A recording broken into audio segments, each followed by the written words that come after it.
And once you have a client in a market and a market that uses that technology, the inertia to change a user from one software platform to another is massive. It takes upskilling, it takes data transformation.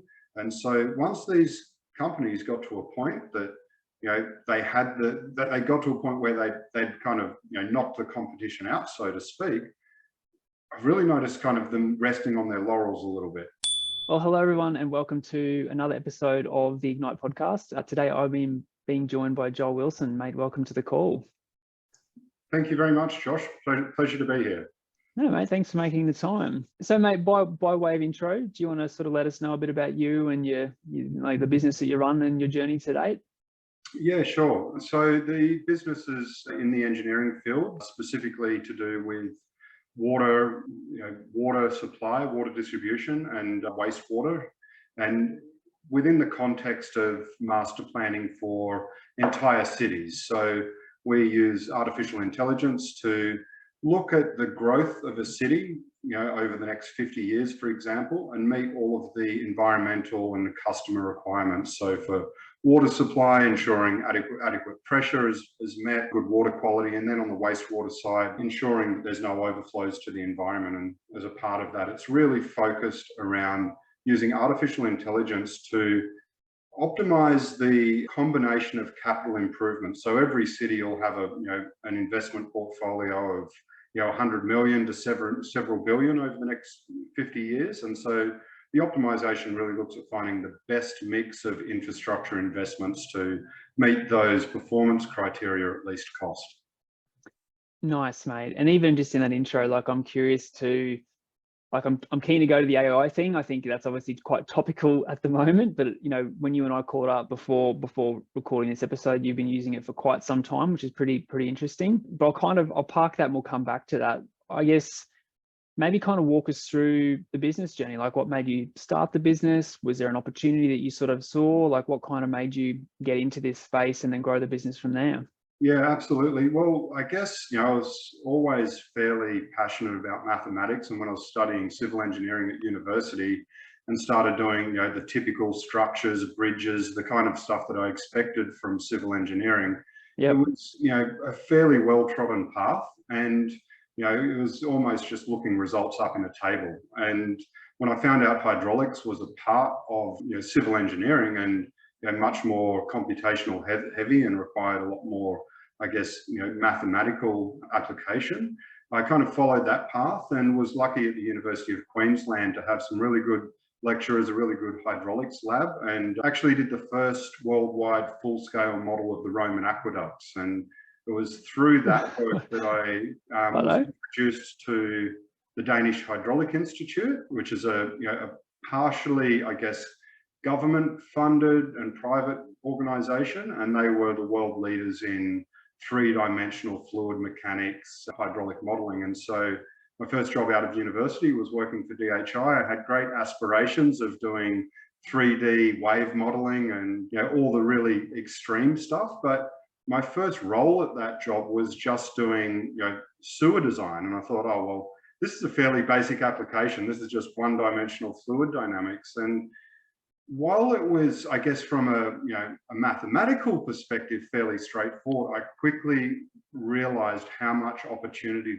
there was in the industry for innovation. There was a lot more to it than just sizing a pipe to pass flow downstream. There's you can put in a bigger pipe. There's leaky pipes. Do you fix the pipes? Do you put in storage tanks? And the amount of investment going into those is quite significant. If you just build bigger pipes, you might have a solution that costs $1 billion. Whereas if you get the best mix of storage and leakage reduction, it might be 700 million. That's $300 million of savings. And so I saw a need for optimization and became aware around that time of a company in Adelaide that was one of the pioneers of applying artificial intelligence and had been doing so since 1995.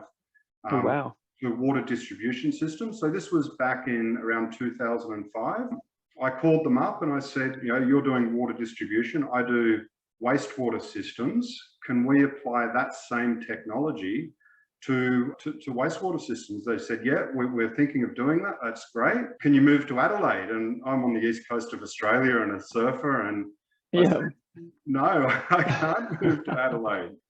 And it was really coincidental. It was about a year later, and I was just doing some contract work for Gold Coast City Council and was looking at the screen and saw a problem that was just crying out for optimization, and turned to the colleague sitting next to me. I said, this is why we need this technology. And my phone rang, picked it up, and it was the new CEO of Optimatics. And Oh, wow. yeah, and he said, yeah, look, we heard you're the guy for the job. Would you like to join us? I said, absolutely, but I can't move to Adelaide. He goes, it's no problem at all. And so that started the journey with Optimatics. And my role there was, I'm not a programmer, I dabbled in it. And then I met the team at Optimatics, and they live and breathe coding. And Yep. you know, head of the South Australian Gaming Association or whatever it was. And I quickly realized that you've got to be born, you know, doing this stuff to do it well. But Yep. it was one of the most interesting parts of my career was writing functional specifications for the software. I don't have to come up with the code. I just need to say, this is what it needs to do to be effective for the industry.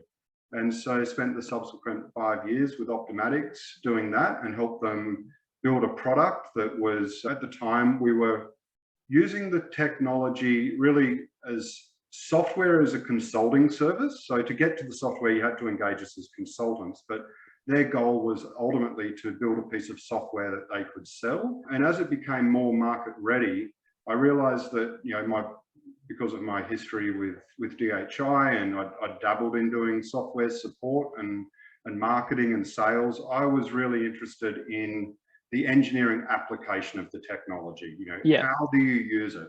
How do you use the tool? And so in 2011, as they were moving to selling the software, and you know, they had all of the, you know, the IP for the software, which is, you know, absolutely fine. That was my role, was to contribute to it. So I don't own the technology, I don't own the software, but I do really understand how to make the best use of it. And so that's where I saw the opportunity to create my own company specializing in the advanced application of their technology. And so that was 11 years ago now, and we've steadily grown as a company that's really well recognized internationally as the world leaders in using Optimatics software. Optimatics has since gone through a very successful acquisition by Suez, and so yeah, that's where kind of the software landed. But yeah, to this day, we're working in, you know, Australia, New Zealand, the US. We've recently just opened up in Brazil, and yeah, have some really great partners and work on some really exciting projects. Mate, that's unreal. And heaps of questions actually. Do you have team on the ground in all those different countries, or are you sort of more remotely based and do the design from Oz, but how does that sort of business model work? Yeah, that's a really good question, because, you know, when I started out on my own, I was, you know, one person based in one location. And the nature of the work that we do, when we do an optimization for a master plan, it's really kind of the top of the pyramid type work. You've got to, you know, collect all of your asset data and then build a model and calibrate the model. And this is just, you know, very labor intensive work before you can even do planning and then optimization. So when we optimize a system for a city, it's, you know, they'll redo it every few years, but we need to have new clients. It's, you know, it's one of the most interesting parts of the job, that we get to work on many different systems around the world and solve their most complex problems. But we also build up a really good rapport and relationship with the client, only then to, you know, well, we'll come back in another few years when we need to update the plan. So I can imagine. we need to work for people all around the world. So it is a really good early example of being a niche specialist service that cannot be located in every city that we work for. It's such a unique skill set. So when I first started out, it was just myself for, I think, around 3 or 4 years. And, you know, providing, you know, most of my work was in the US and Australia and a little bit in New Zealand, but it's always been kind of that 65% plus ratio of work in the US. It's always been, as a small company and as a niche company, everything has been reputation. That's how we, you know, that's why people will bring us in rather than someone that's local. Yep. But yeah, today the staff that we have, we have staff based in Dallas, in California, in Chicago. We've got a latest staff member in Brazil, few staff locally, and we've got a really nice local office in Kingscliff. It's Yes. it's definitely on the Google side of workspaces. It's got Okay. turntables and studio speakers and skateboards and surfboards hanging from the wall. I'll have to come check it out. It's a fun space. Yeah, so no, we definitely are not all located in the markets where we work. It definitely helps having people that are in the market, particularly in Brazil, and people that can speak Portuguese. Yeah, I can imagine. An interesting aspect of our opportunity in Brazil has come from a staff member in Chicago that was from Brazil. Okay. It's an interesting barrier in Brazil, whereas Latin America, there's a lot of US people that speak Spanish, but Portuguese is a bit more of a barrier for entry. So we're finding that an interesting angle that is giving us some advantages, bringing new technology to that market. And so, like, even back when it was just you, like, where did the opportunity for the US come from? Because I'm curious about, like, most people who start their own business, they tend to work in the area that they live, and then from there they kind of go to different states in Australia. Like, what was the thinking or the opportunity with the US, and then how did you grow up from there? Yeah, so while I was with Optimatics and building the technology, I was obviously the lead. So they had a significant existing base in the US. Okay. So I've probably over the last 15, 17 years on average made 4 or 5 trips to the US a year, going around and very early on just meeting with many different utilities. So developed a really strong network of contacts in the US. Yep. And the start of the company was initially Optimatics needed me involved in a few projects because I was the only one that could do it. So that gave me a little bit of a toe in the door to get the business started. But then after that ran out, I literally had 6 months of very little work, and was almost going to go and take a different job, but believed in what I was doing, and had a large potential client in the US that recognized that even though Optimatics could deliver their next project, they really believed to get the best result that they wanted me engaged in it. So nice. It kind of dragged out a little bit getting started, but it was, I just, kind of took 6 months off, probably ran myself into a bit of debt, and spent the time actually, owner building a massive renovation on a house, which was really enjoyable. And then got married at the end of that. I don't know how we ended up getting married. It was there you go. The best time to get married while we didn't have a lot of money lying around, because I could see how I could have easily got carried away. But it was a challenging start. But once we got that first project, it really ran off the back of word of mouth, reputation. Everything that we do is attention to detail, reputation. As a small company, we really under promise, over deliver. And that first project was probably had the most community engagement. It was for a community in Oregon where the community wanted to know everything about engineering. We had doctors, lawyers, carpenters. Oh, right. None of them could agree on why the city needed to spend hundreds of millions of dollars.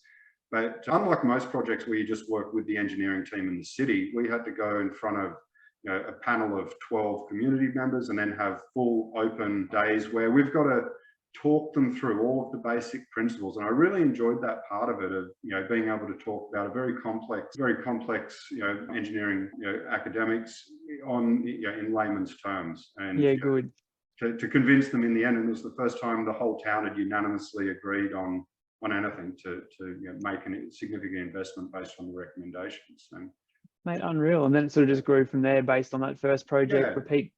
Word of mouth, repeat business from current clients, that sort of thing. Yeah, absolutely. And like, talking us through the growth of the business, like, at what point did you get to where you're like, I can't do this all on my own, I need to hire my first staff member? Like, how did that kind of play out?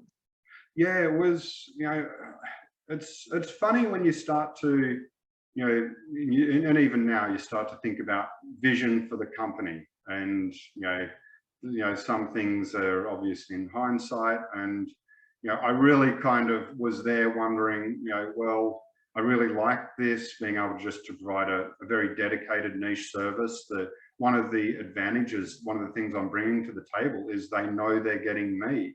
They know they're getting my experience. True. As soon as I bring someone else on, does that dilute the value of the company that I'm working on? And so I was very fortunate that the first person I brought into the team, came highly recommended from someone. It was actually, we'd both worked at Gold Coast City Council, and There you go. while I was there, I'd kind of, rubbed people the wrong way. What are you doing it like this for? It's like, this just isn't right. And, everyone's just like, just go along with it. We're just churning and burning hours. Yeah, And, right. I had a call from someone who said, we found another you that's asking the same questions. Yeah. And so, yeah, met with Andy Faulkner, and, I said, look, I've got enough to promise you. I'll even pay you up front for 3 months worth of work. Yeah. I cannot commit to anything other than that. And, everyone was, saying to him, oh, that's, not very stable. But he was in a position where he was happy to take a risk. He liked the sound of it, and we haven't looked back. He's been, the #1 innovator in our company. Is the lead of technology in our company. I probably trained him a little too hard with attention to detail, and now I guess you need it though. Yeah, absolutely. Nothing will get by him that's not up to scratch. So from there, you kind of grew the team in Oz. Like, what was then the path there to build team in different countries? Yeah, I think it's really interesting to put it in perspective. And this is kind of where we're at the moment as a medium-sized company. There's a huge demand. We need to grow, but as we get to this medium-sized phase, the overheads keep going up. There's more administration. Yes, that does happen. We're at that point. We're kind of breaking through it a little bit, but when it was just Andy and I, we were an absolute machine. We could churn everything out. The profit margins were much higher as a small team, and but that's just part of growth. You have to make a decision. Do you stay small or do you try to grow? And and there are things, I think, and we can talk a little bit more about this, but as someone who steps up from a technical role to then having to take on a business leadership role without necessarily more by necessity than suitability, and we've enjoyed doing it. But the real reason that we grew was because Andy, the free spirit, and I said to him, when I said, this is the kind of job you can do anywhere in the world, Andy. Yeah. And so he spent kind of a year, 6 months to a year, just next to me, absorbing everything. And then he said, I want to do South America. I said, great, you go. If you're clocking the hours and if you're hitting the deliverables, I don't care where you are. And yeah, so he spent 6 months traveling through South America. He ended up even on a boat ride to Antarctica from Peru. And it was like $25 a day for internet connection. I'm like, Andy, it doesn't matter. This is like part of the job. Get the laptop out. So he's there working on the boat ride to Antarctica. And it was at that time that I brought on, a friend from university who had a science degree, who was doing some teaching, living in Byron, wasn't too keen on the teaching. And I said, oh, I could really do just with an extra hand while Andy's away. And so I sat him down next to me. I said, look, what I've learned from university is that it gives you a sound basis, but really the stuff that we need on the job is very specific. So rather than me pushing the buttons, sit down next to me, and you just do the mouse, and you'll learn how to do it. And so, with no background, trained him up, and he's just been a really good. To this day, he was traveling around Australia in a band, working part-time as a teacher and working part-time for me. But it was a really good role for us as we were growing. He could take on more work when we were really busy. He didn't want to be, full-time all the time. And then if we didn't have anything, he had plenty of other interests that he could go and do. So he was the next person. And then again, the next time Andy went away, and this time he did it's called the rally, the Mongol rally. What is it north of Russia? Mongolia. Oh, yeah. Mongolia rally or something. Anyway, you get a car, you start in England and you end in Mongolia, and how you get there doesn't matter. But he was properly offline. Yeah. So that's when I contacted Neil Moody at Urban Water Solutions, another local Australian business owner, and got a recommendation for someone in the US. And so they joined, and was kind of through necessity. Every time Andy would go away, I'm like, All right, oh, hire we're someone noticing new. that you're gone. We've got to get someone else. Then we kind of grow into those shoes a little bit. And we've just gone from strength to strength with our hires. As the brand name has developed, Yep. we've been able to attract the best minds in the industry. And there's also, I think, a growing trend between innovators not really liking the multinational big company environment.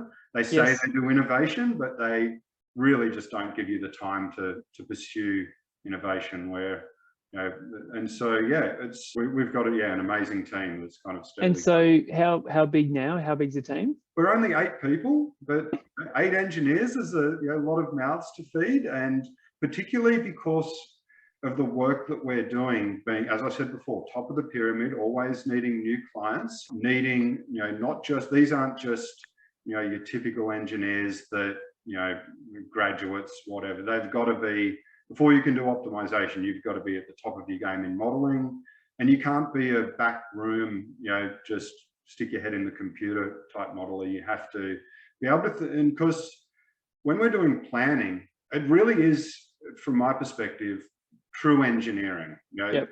And that's the difference between, this artificial intelligence. It's just another tool. Every time you add another tool, you're really potentially creating risk that you're relying on that technology to give you the answer.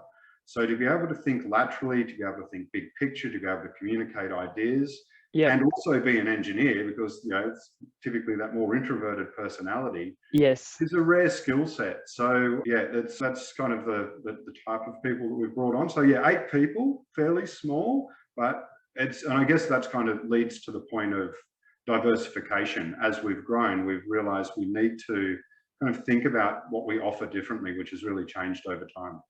Okay.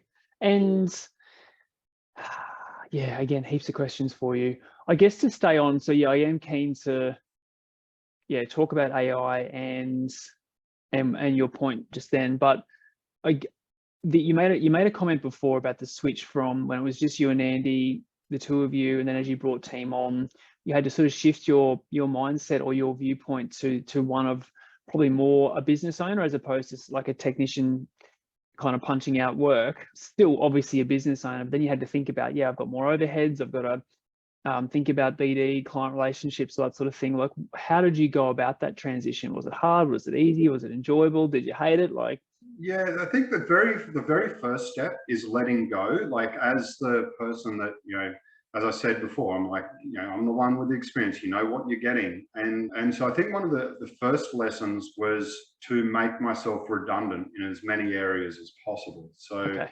The better that I train up the people in the team, and so long as we're not sacrificing quality, then that's a successful outcome. I have passed on my knowledge, and and we can continue to deliver the level of quality that the brand name is built on. And so at every step, that's kind of what we try to do. And everyone in the team try to, as you bring someone else in, impart as much knowledge as possible, and don't hold on to, I'm the only one that can do this. And so I guess the first step was just from being the one that is watching every little minute detail on a project and knowing that every step is checked as I go, to then being able to just take that one step up and say, okay, how do I check without doing every step? What are those main checkpoints that ensure quality?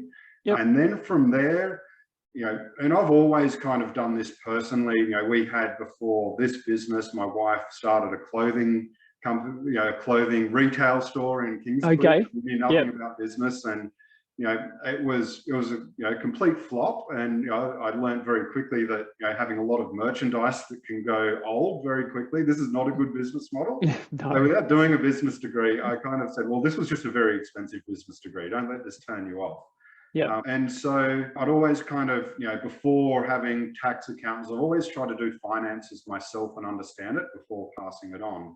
And I think we've been through those levels of progression within the company as well, like, being fairly hands-on on the finance side. Our financial structure is incredibly complex with, 8 people, but we've got, businesses in 4 different countries. We've got offices in 4 different companies. We've got 2 subsidiaries. And so to bring everything together into a nice financial structure. So we're always as with optimization, trying to make everything as efficient as possible to create as much time as possible. So that's kind of on the administrative side. But on the management side, it is, it really is about team morale and team culture. I think that's really important. Like what we do well is, we deliver projects, we work hard when we need to, but we also, take time out, make sure that we, have got enough time for all of the individuals to pursue their own interests and really support the team in pursuing those interests. I think, keeping everyone happy and motivated and good morale within the team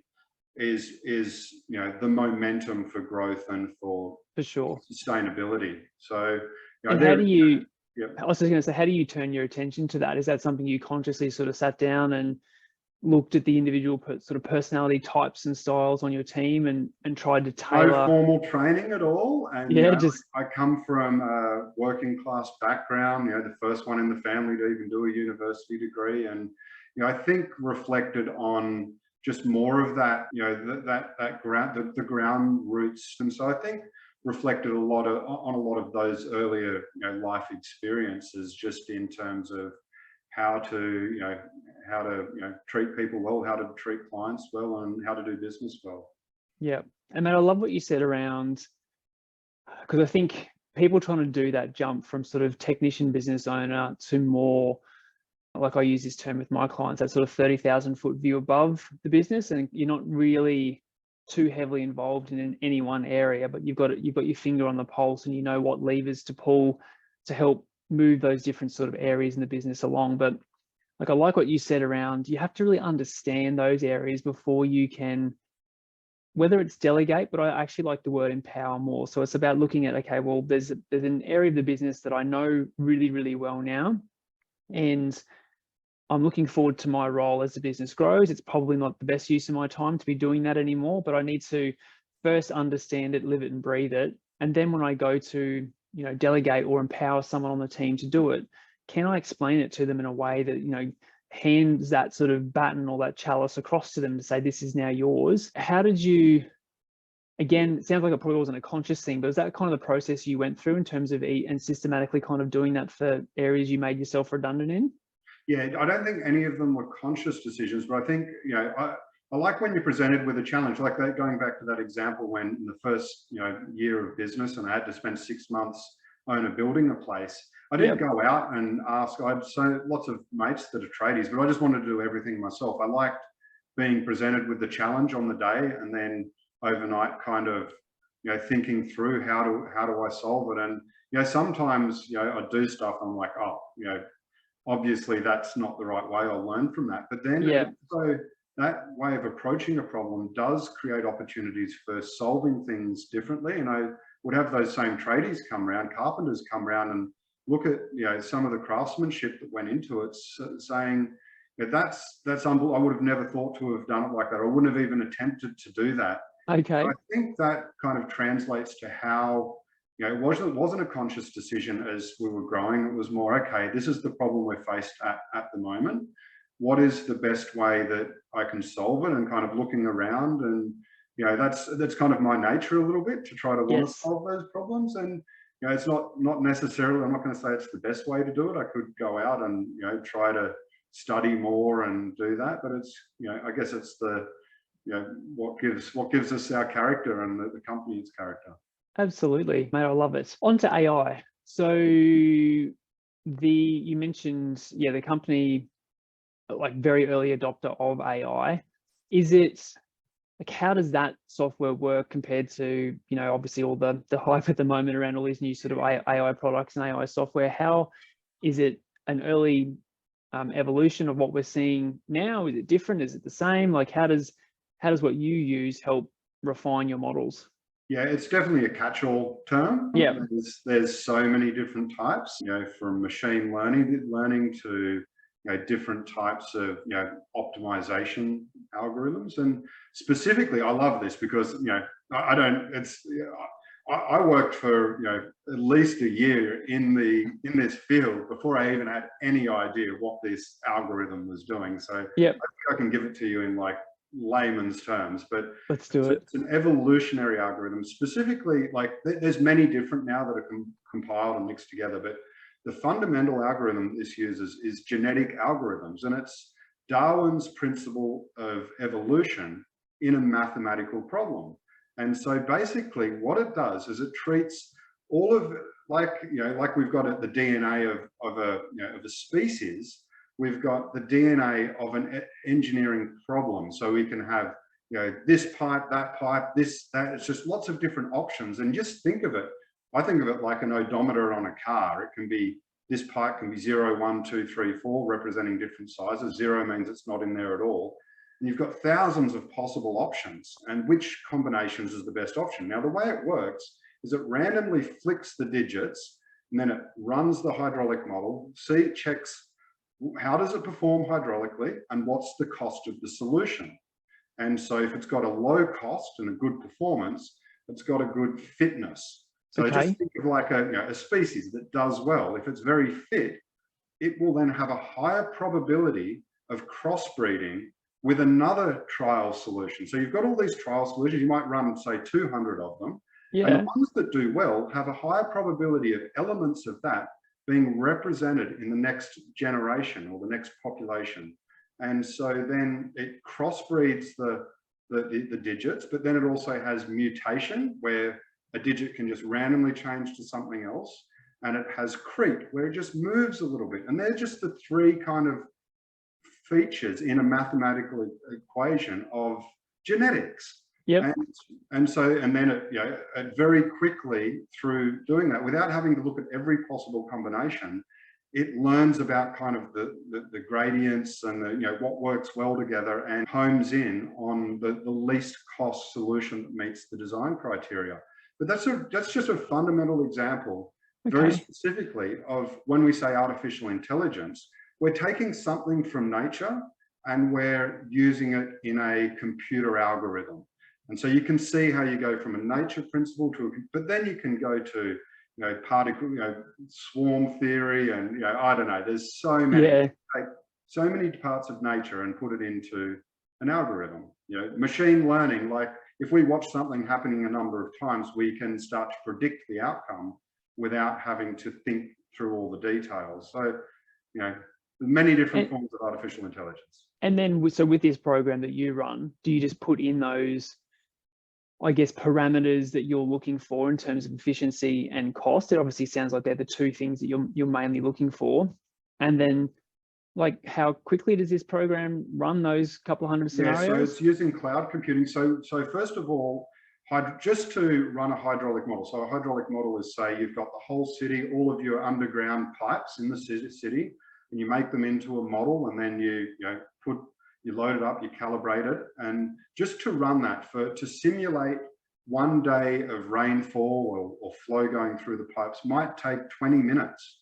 Okay. And so we're talking about having to run 50,000 model simulations. If you're just going to do that on your PC, you're going to be waiting for months. And if you're trying to do it without an algorithm, you're going to run one thing, go in, change something, run another thing. So you can see where it was constrained previously by how much time. So when we're combining the artificial intelligence with cloud computing. So we're sending up hundreds, if not thousands of runs at once. So we're solving this problem in 24 hours using cloud computing that traditionally would take months to come up with something close. And the real value in that is, once you set up that problem and you can run it to come up with an answer. And this was the first thing that I realized, because when I was introduced to it, I saw people solving problems. I thought, well, that's kind of academic. You don't really know what the population's going to be. You don't know what the climate's going to be in the future. You don't even know what when you go out to build that pipe or that storage tank, what the cost is going to be. Yep. So if you just run it and tell me that's the answer, what is it? Isn't that, is it really an answer? The real value in having that framework is to be able to ask what if questions, to be able to do sensitivity analysis. What if population changes? What if costs change? What if climate changes? And do bookending analysis, this extreme to that extreme, rerun the optimization in 24 hours. What parts of the solution change?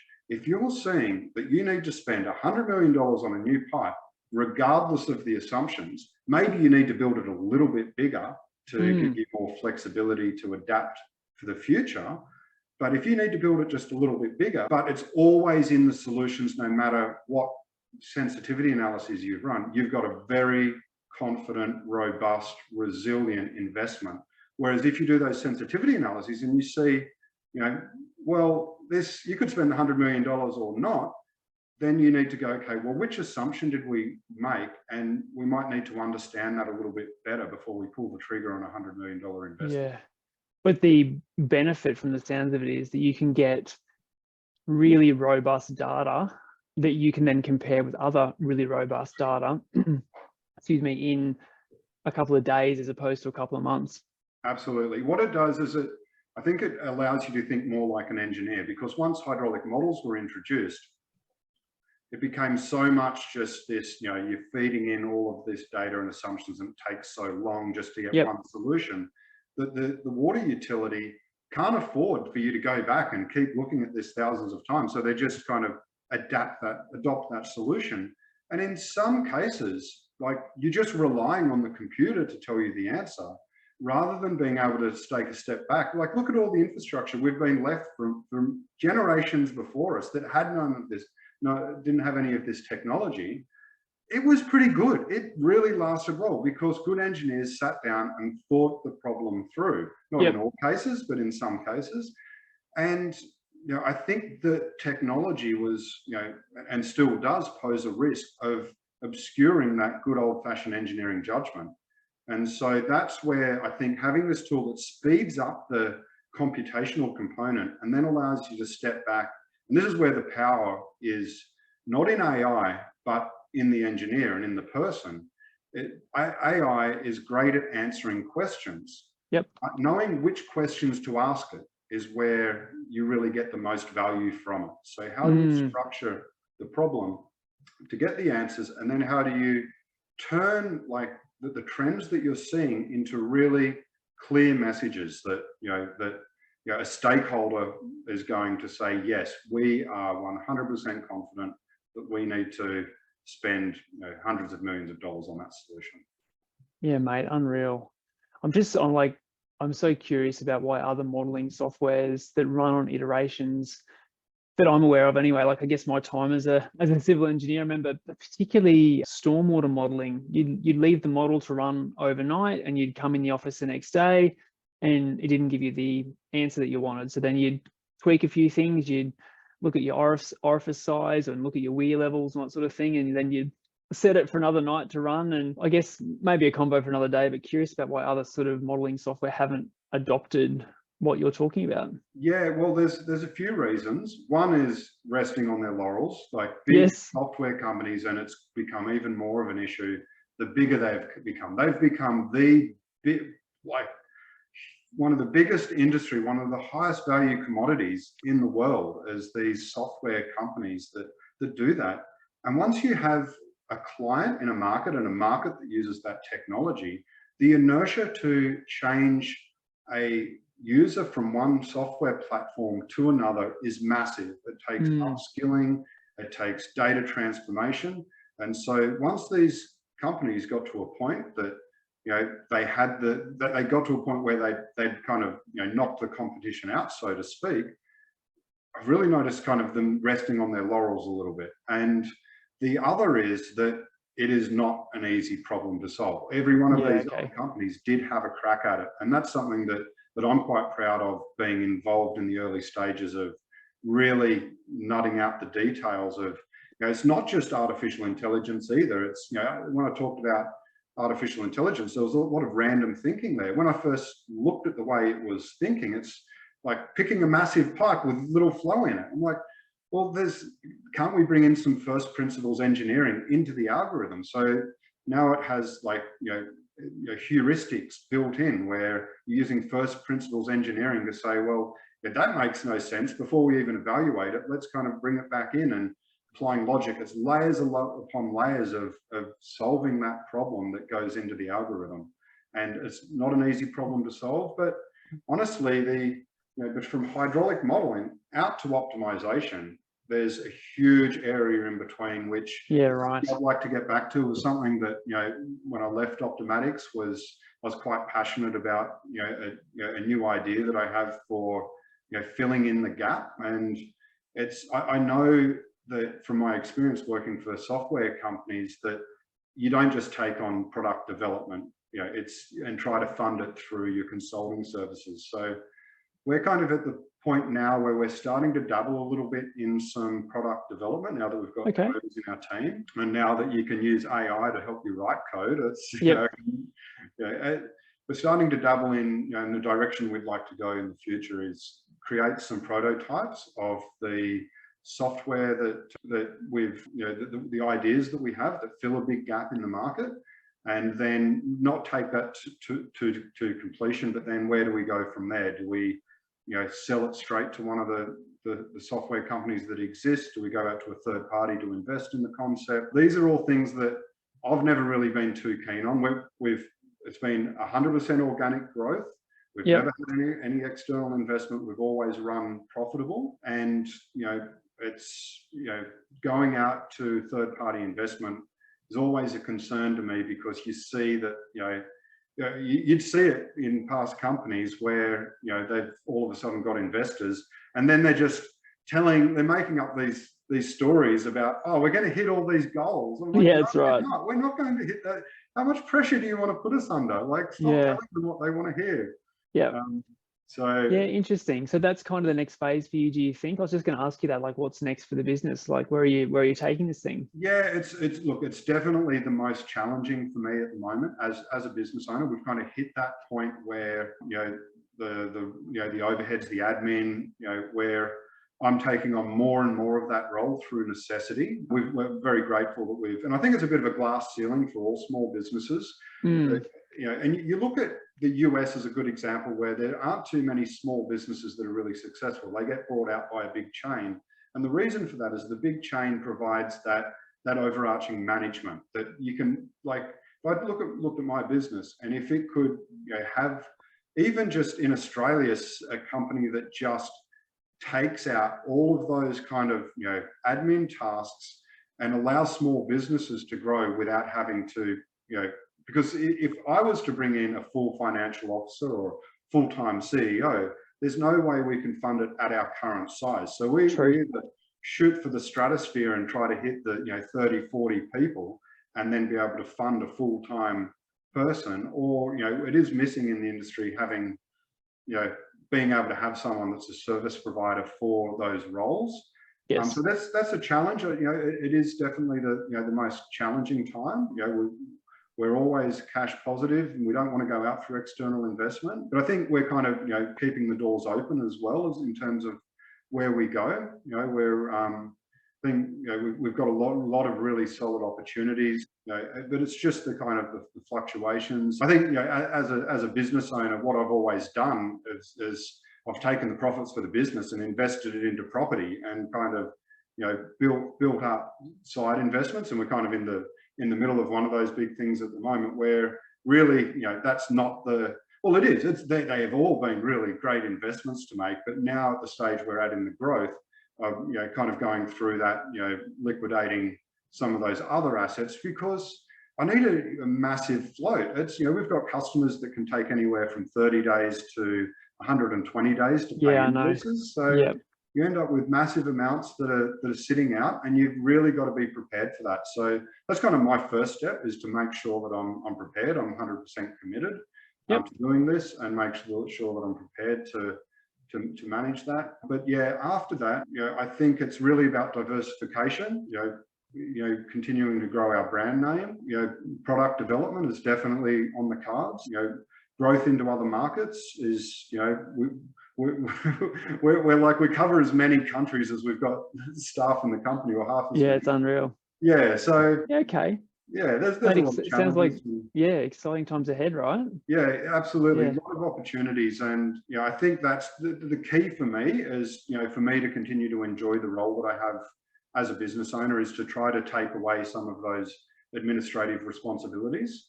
And I recognise that I've steered the ship fairly well as a quasi CEO of the company, but also to recognise that I think we're in a position where we could really benefit from a proven CEO that has taken companies and has really helped them achieve the most. Like there's even on a sales front, there's we kind of sell through reputation, and there's different markets where you need to be more aggressive or you need to be in the old boys club. Yes. And so, finding the best way to tackle that and balance things, is difficult through organic growth. Yep. Understand, mate. Oh, mate, very exciting. I guess final question, and I ask this to everyone who comes on the podcast. So obviously you are the sum total of all of your experiences, lessons, learnings, failures, although I don't think we look at them like failures. They are, stepping stones to being better. But, if you had the opportunity to sit down with like a 10-year younger version of yourself, what advice would you give that younger version? Well, I don't know. I don't think I've learned enough to, I think I might give that person today the wrong advice. Yeah, okay. I think the best advice would be pick yourself up, dust yourself off and keep going. But, I think, one of the things that I'd say is, be careful of debt. Try to stay cash positive. That's, don't maybe that's a lesson to myself at the moment, more so than in the future, but in the past. I might even look back and say, don't grow, just stay small. It's so hard because there's been so many benefits of growth. The team, what we do now is far better. How have we not grown? Would have we stayed competitive? And we don't know where the growth might take us. So I am saying this from the perspective of being right in the thick of it. I'd like the 5 or 10 years from now self to maybe answer some questions give for you me some now. Advice too. Don't have a crystal ball. No, mate, I like that too. I particularly like the whole just keep going, like pick yourself up, dust yourself off. Like, there's always tomorrow. Like, and that's the whole journey as a business owner, is some days you're on a high and the next day things aren't going so well and you kind of question why you're doing the whole thing. So I think the whole come back to your North Star, why you started the thing, and then just, like you said, pick yourself up, dust yourself off and move on to the next thing. Yeah. No, as I tell my kids, chin up, best foot forward. And I will leave you with something that my daughter said to me the very first time that I was going up to do a massive presentation at a conference and ended up winning best paper of the year and best presentation. There you go. But she was I think about 5 or 6, and she was doing speech and drama, and I had like 5 minutes before I was about to go on stage and said, I'm a bit nervous, Anika, and I was kind of half saying it just to make her feel better about giving me some advice, and wasn't expecting her to give me so much wisdom or something so profound. I said, have you got any advice for me before I go on stage, Anika? She goes, I've only got a few seconds. She goes, well, Dad, just make it exciting. Yeah, unreal. Yeah, aren't they? So your kids are awesome, aren't they? So much wisdom. Yeah. No, Joel, thank you so much for coming on the podcast today, mate. I really enjoyed our conversation. That has gone super quick. So I appreciate the opportunity to do it, Josh. I was quite nervous, and no, mate, you did so well. Been great. Yeah, thank you, mate, and talk to you again soon. Yeah, good on you, Josh. Thanks very much.